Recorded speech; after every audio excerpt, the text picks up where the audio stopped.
Education can get you ahead in your career, but what if you took that plunge and became your own boss? That's what happens right here on Crossover. We are connecting brands. Let's meet one such lady who has dared and remains determined in the world of pharmacy in Kenya. She is a pharmacist, the managing director of FCL Africa Limited and the owner of CityMed Pharmacy, Dr. Mandeep Kaur Sokhi.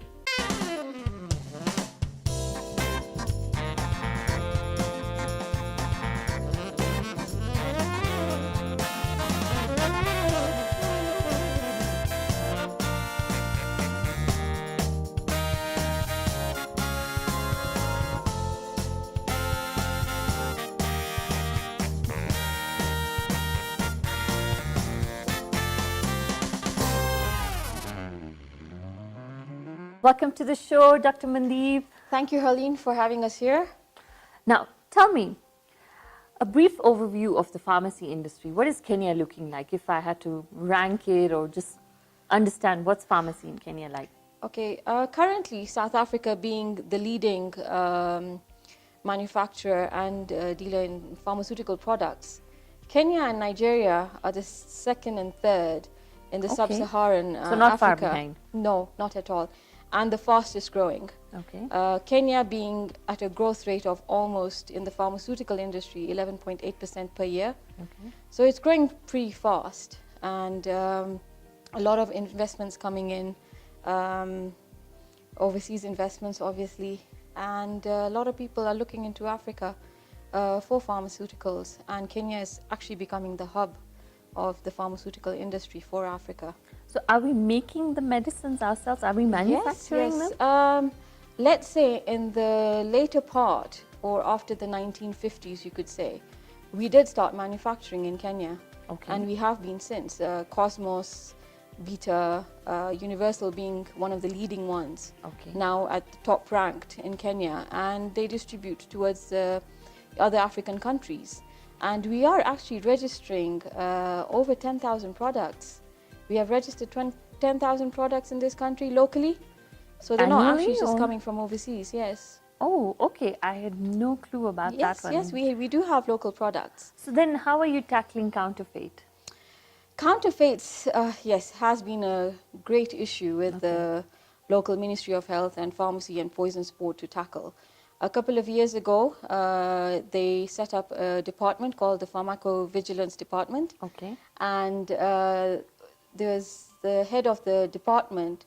He actually used to go out himself and look for counterfeits. Okay. And yes, they have sort of fought off all this counterfeiting now. Counterfeits are actually now gazetted when something rises. And it's up to us as the professionals to actually be there to see what is counterfeit and what is original. For example, packaging. Packaging could change for a product. And you know, as soon as the packaging changes, either the company has actually informed you in writing. However, if you see that the packaging change has been there and you haven't been informed, it's up to you as a professional and a professional to the body in Kenya, the regulatory body in Kenya, which is the Pharmacy and Poisons Board, to report it to them and to look into it. And that's how counterfeits are now being managed. So if I'm just a regular, well, I've fallen sick, I'm buying antibiotics, how will I know my medicine That's is up to actually the pharmacist to tell you, because that is what we are meant to be doing. We've learnt our ways, we've given our oath to the community, and that's what we're meant to be doing, is to actually make you aware of it. So what about the fact that, is this a myth, or does this still continue, that a lot of cheap medicine still comes and gets dumped in Kenya? Cheap is a word. Or expired.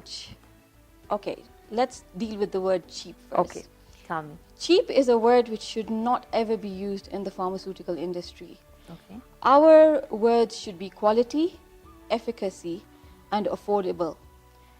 This is one of the biggest problems we are tackling in Kenya, is getting quality medicines yet at affordable prices to the common wananchi. But now companies are introducing access programs whereby they are getting subsidized rates on medicines as generics, but from multinationals. And those medicines are being given access to the Kenyan public. And the second one was expired. Yeah. Again, expired goods, yes, they were coming in a couple of years ago. As of recently, it's not happening. Because what's happening is the stringency of the Pharmacy and Poison Board, the regulations, the registration processes, the applications of IDFs, permits, it's so strict, and it's like somebody's got and you could say, a hawk's eye on it, an eagle's eye on it. Yeah. And everything goes through a certain procedure before it's imported into the country. So pretty much safe-proof. It is safe-proof now, yes. It's taken a couple of years for the ministry to get everything in line. And because everything's become online, there's no pilferage on documentation either. Obviously, there are certain areas which are still a bit grey. And yes, as the future comes, those will also be black and white very soon. So let me get to you now. You're a pharmacist. How did you decide that, okay, I don't want to work for another company, I want to have my own space? Well, they say when you put your passion in your career, you can get on the right path. Okay. So I'm very passionate about patients. I'm very passionate about the people I deal with in terms of medication. And I worked for somebody for many years. But when I knew it was time to throw in the towel and cross over, and that's it. I just did it, and I walked across the line, and I said, I'm going to be my own boss. Excellent. Whereby I'm going to deliver to the end customer, which is our patient, the best health care, the best medicines, and the best advice they may need. So you're on the other side of the counter now, where you have all these patients coming in, they have their prescriptions and everything. Are you noticing a growing trend? Maybe let's just talk about the recent couple of months. We can't actually say recent months, but yes, over the past 2 years, diabetes, hypertension, Okay. Any cardiovascular diseases, they're becoming very prominent. That's amongst the adults, especially over the age of 40. You also see a lot of sleep disorders amongst Really? people, anxiety, depression. That's also coming into a lot of effect, and obviously antibiotics, anti-infectives have always been there. In terms of children, we get a lot of anti-infective prescriptions and bronchial, like for example asthma, and treatment of common coughs and colds. And it's because of the changing infrastructure of the country, the dust, the change in weather. There's so many environmental changes which are happening around a child all the time. So these are the common occurrences now. So you've got the education experience of India, the UK. How is that helping you in your everyday work? What I brought back from India was actually all the knowledge I could gain, because that's where I studied. And obviously India was it was difficult. So the knowledge base I got is very strong. Okay. From England, what I brought back was the concepts. And that's the strategies, the concepts, the standard operating procedures from pharmacies there is what I've actually brought back. And that's what I'm implementing into my business here. So what kind of future are you looking for yourself? Oh, there's so much. This is just the beginning. I just hope I'd done this 10 years ago. And we look to expand, obviously, with a couple of more chain of pharmacies. And recently I have been, I've opened my own import and distribution for pharmaceuticals. And like I said, that was mainly to make medicines here more affordable to the end user, which is our patients. The sky's the limit, actually, in the pharmaceutical industry. And how it works is, you start from retail, you go into wholesale. From wholesale, you go into manufacturing. As a woman, your gender, have you faced any discrimination along the way, or is the medicine world fairly equal?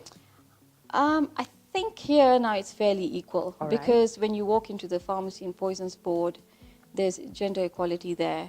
In terms of outside the government sector, yes, I have faced some certain difficulties whereby, I was told I could not do it. But it's okay.